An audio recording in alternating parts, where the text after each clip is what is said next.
Thank you, Luisa, for coming today and help our client answering their questions and concern about the Montenegro program. Thank you for having me. It's my pleasure to be here.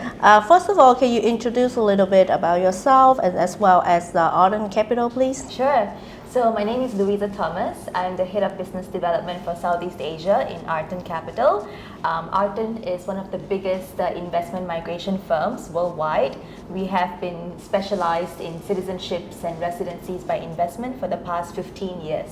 Oh, great. So our clients have a very good interest in Montenegro program and obtaining Montenegrin citizenship. So can you introduce a little bit about Montenegro as a country as well as the benefits when obtaining their citizenship? Sure. So Montenegro is a Balkan country, very small country, only 630,000 people, but its passport is very strong. So Montenegro's passport has visa-free access to more than 120 countries worldwide, and it's the only country that's going to be next in line for the EU succession. So that's a very important factor about the Montenegro citizenship program. I see. Where do Montenegro stand in the journey to become EU membership? And if they become EU membership, so what benefits the Montenegrin citizen will hold? So Montenegro is excellent because all the negotiation chapters have already been opened. There are altogether 35 chapters. So all of the chapters have already been opened, and in fact 3 chapters have already closed. So we have about 33 chapters more to go to close. And once everything is closed, then the EU succession will take place. So right now, Montenegro is in a very good line on the journey to become an EU country, because now it's just a matter of closing the chapters. What happens when it becomes an EU country? So when you become a Montenegro citizen, right now you can enjoy all the benefits in the country itself. But when Montenegro becomes part of EU, you will become an EU citizen.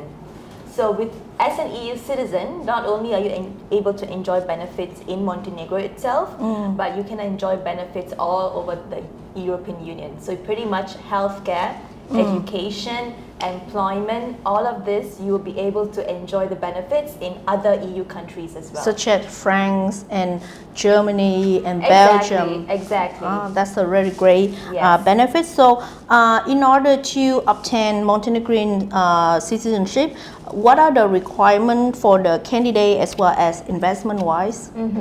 So in order to get the Montenegro citizenship, there is 2 types of investment that the client has to do. It's a combination of making a donation of 200,000 euros and also purchasing a real estate of either 250,000 euros or 450,000 euros. Right? So the real estate, the difference is that 250,000 will give you real estate in the north of Montenegro, while 450,000 is real estate in the south coastline of Montenegro. So as a combination, an investor invests a minimum of either 450,000 or 650,000. I see. So what are the differences between the real estate option in the north of Montenegro and in the south of Montenegro? So the difference is, of course, apart from the pricing, in the north of Montenegro, the real estate are condo hotels. So it's a condominium sort of development, but managed by a hotel, for example, Westin Hotel. All right. So for the north of Montenegro, these condo hotels your returns are from a rental pool. So you are purchasing a unit in the hotel, and from there you have to mandatorily lease out your unit for 10 months in a year, and you'll be receiving returns annually of about 5%. That's for the north. For the south, it's a bit more flexible. So you're purchasing a unit as well, but this is a mixed unit development. So you're purchasing a unit and there's no mandatory leasing. You can use it on your own the whole year, or if you want to lease it as well, you can. I see. Beside the property description, what are the difference between the north and the south, economics-wise, weather-wise, and population-wise? Well, economic-wise, it's the same. I see. Because the government is implementing a huge input of of investments into the whole of Montenegro, especially That's in the great. north and the south. So that's why they've developed all these new projects. But in terms of climate, there's a huge difference because in the north, they are ski resorts, so it's very cold in the north. But in the south, it's a coastline, so you have summertime over there. So Montenegro is really the best of both worlds. Sounds great, sounds great. So client can choose which property based on their investment taste as well. And their taste as well, yes. I see. So looking into the investment, it's a property, right? So it's gonna be a full ownership or a partial ownership, and should client expect a return on investment? Yes, of course. So firstly, it's a full ownership. So clients are actually fully owning the unit that they purchase. And of course, there's return on investment as well. Right now, we're projecting it to be about 5% per year. I see. And when can the client resell the property? Well, there is no specifications on that. So basically, client can sell the property as soon as the property is completed and they get the citizenship. Okay, that's great. That's a very good point for choosing the Montenegro program, because some other programs, they have to hold it at least a certain amount of time. Exactly. So there's no such specifications for Montenegro. There is no holding period. The only thing is that the property has to be completed and citizenship has to be attained, and then they can sell it off. But the client can choose whatever real estate they want, or it have to be approved by the government? It has to be only government approved. I see. Yes. So it's gonna be safer for the clients, right? Of course, because these developments have already had the approval from the government, so we expect the quality of investment to be really good. I understand. And when applying for the program, does the client have to prove the source of funds, and how far do they have to prove the source of funds for the application? Yes, so clients have to prove source of funds. Most importantly, to show bank statements, employment details as well, to show that there are sufficient funds in the bank that is of what's required for the entire investment. I see.